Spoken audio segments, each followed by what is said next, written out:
Now, breaking news from NBC4. But we're now at a point where we can no longer tell the difference between who is protesting for change and an end to racism and who has only chaos and destruction in mind. A dumpster and vehicle going up in flames, filling the skies over downtown Columbus with a huge plume of billowing black smoke tonight. This as a new citywide curfew is officially underway. We want to show you some live pictures from downtown Columbus right now. Columbus Mayor Andrew Ginther says anyone out right now from 10 p.m. to 6 a.m. will be arrested.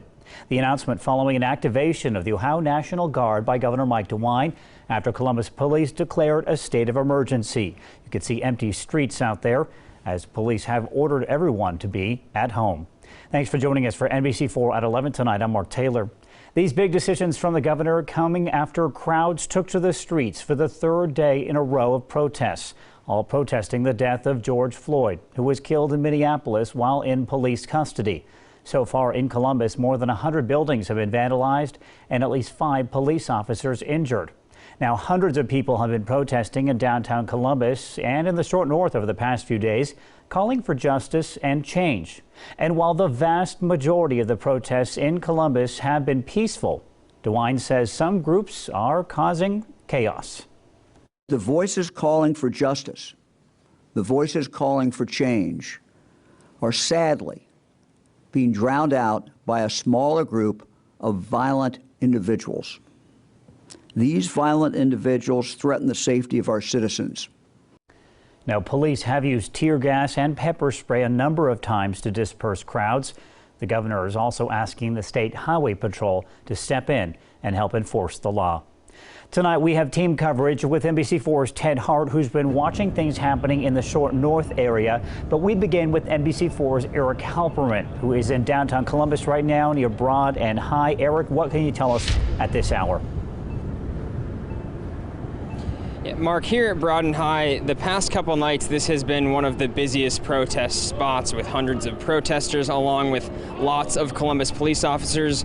But tonight, as that curfew is in place, this intersection is clear, just the trash left behind by today's protests. We look to the right, there are some of the Columbus police officers that are still out tonight asking people to stay off the streets if they are still out here, telling them to go home. Again, as you mentioned, with this stay-at-home order, people can not stay-at-home order, the curfew, people can be arrested if they are still out on the streets tonight. They can only be out for things that are essential. We have a list of those things up on our website, NBC4i.com. But again, this intersection the past couple nights has been packed with protesters. It was earlier today as well.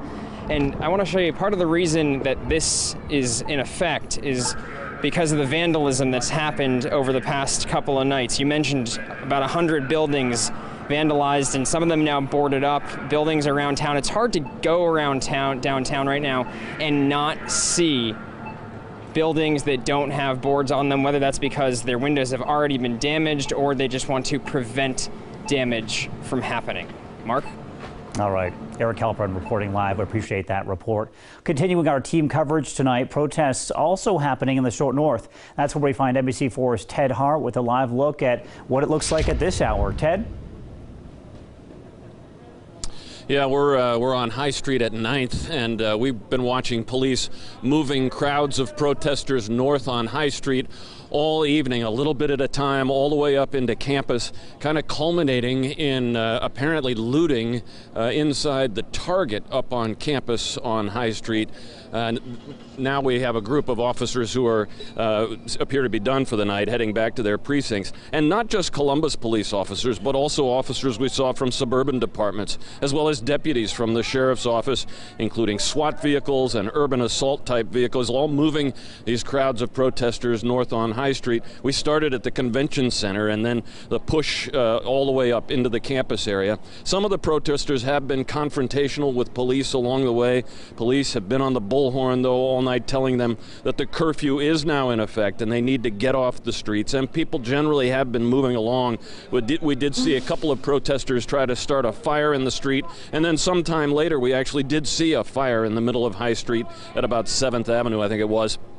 looked like some tires and maybe some orange barrel plastic. Police tell us that they did make quite a few arrests tonight, and as you can see, it looks like it's been a long night for these folks, and they're happy to have things have settled down. They've been enforcing the curfew. We've seen them enforcing the curfew here just within the last 15 minutes, spraying some mace and getting some folks to move along. So that's the situation right now from the short north. Local for you and live at 10th and High. Ted Hart, NBC4.